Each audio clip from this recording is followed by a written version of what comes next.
안녕하십니까, 비너스입니다. 크라운 교체를 더 이상 미룰 수 없다는 것을 알면서도 추가 삭제를 걱정해서 망설이고 계시죠. 이미 성냥 대가리 많으신 앞니를 더 깎다가 발치될까봐 걱정되겠죠. 미룰 수 있는 마지막의 마지막까지 그 장면을 보고 싶지 않은 마음을 압니다. 진실은 크라운을 벗겨봐야 알 수 있는데 그 진실을 직면하기가 무섭죠. 오늘은 크라운 라미네이트 교체 시 추가 치아 삭제에 대해 말씀드리겠습니다.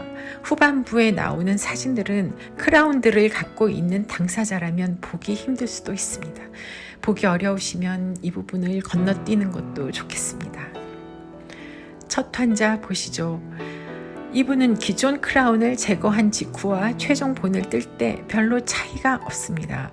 추가 삭제가 거의 없다는 뜻이죠. 기존의 크라운을 할 때 이미 충분하고 적절하게 삭제가 되어 있었기 때문에 원칙적으로 크라운을 교체한다고 해서 추가 삭제가 당연한 것은 아닙니다. 이분도 기존 크라운 제거 직후와 최종 본을 뜰 때가 별로 차이가 없습니다. 속의 치아 상태가 이 정도면 양호하기 때문이죠. 속의 치아 상태가 좋으면 추가 삭제는 없습니다. 그렇지만 대부분은 크라운을 교체할 때 10년 이상의 세월의 변화를 반영해야 됩니다. 그럴 때는 약간씩 추가 삭제가 필요해지는데요. 만약 돌출된 이를 안으로 넣고 싶다면 추가 삭제를 할 수도 있습니다. 치아는 평생 움직입니다. 어떤 분은 많이 움직여 가기도 하죠. 이분은 앞니가 벌어져서 10여 년 전에 라미네이트를 했는데 10여 년 동안 치아가 다시 벌어지면서 앞으로 돌출됐습니다. 재치료할 때는 그동안 벌어지고 앞으로 나온 분량을 만회해야겠죠. 그러면 치아가 건전해도 안으로 넣고 싶은 만큼 치아 삭제를 추가할 수 있습니다. 간혹 라미네이트는 크라운으로 교체될 수 있습니다. 자기 앞니가 라미네이트인 줄 알고 계시는 분이 많은데 삭제가 너무 많이 된 앞니는 라미네이트가 붙어있기 어려워서 자주 떨어집니다. 삭제는 크라운인데 이름만 라미네이트인 거죠. 삭제가 많았던 라미네이트는 크라운으로 변경을 해야 잦은 탈락과 깨짐을 방지할 수 있습니다. 이분의 왼쪽 앞니가 라미네이트입니다. 자주 떨어졌다고 합니다. 지금도 떨어진 라미네이트를 살짝 대놓은 상태인데 그 라미네이트를 떼어보니 이렇습니다. 앞면의 삭제가 많이 되었죠.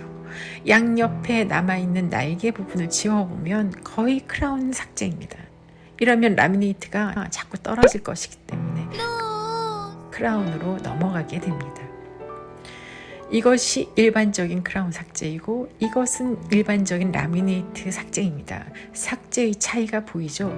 이 차이가 라미네이트가 잘 붙어 있게 되는 근본적인 힘입니다.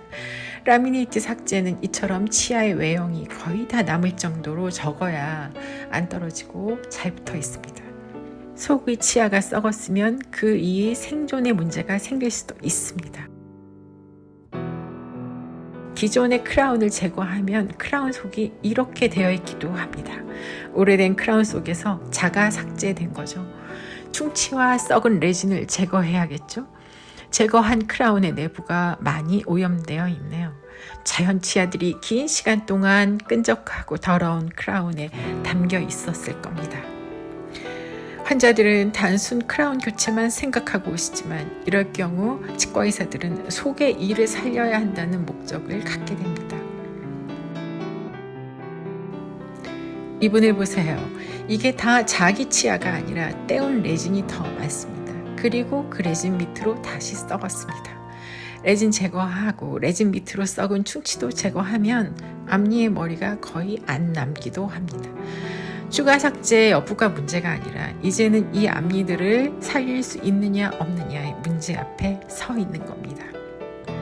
오늘은 크라운 라미네이트 교체 시 추가 삭제에 대해 말씀드렸습니다.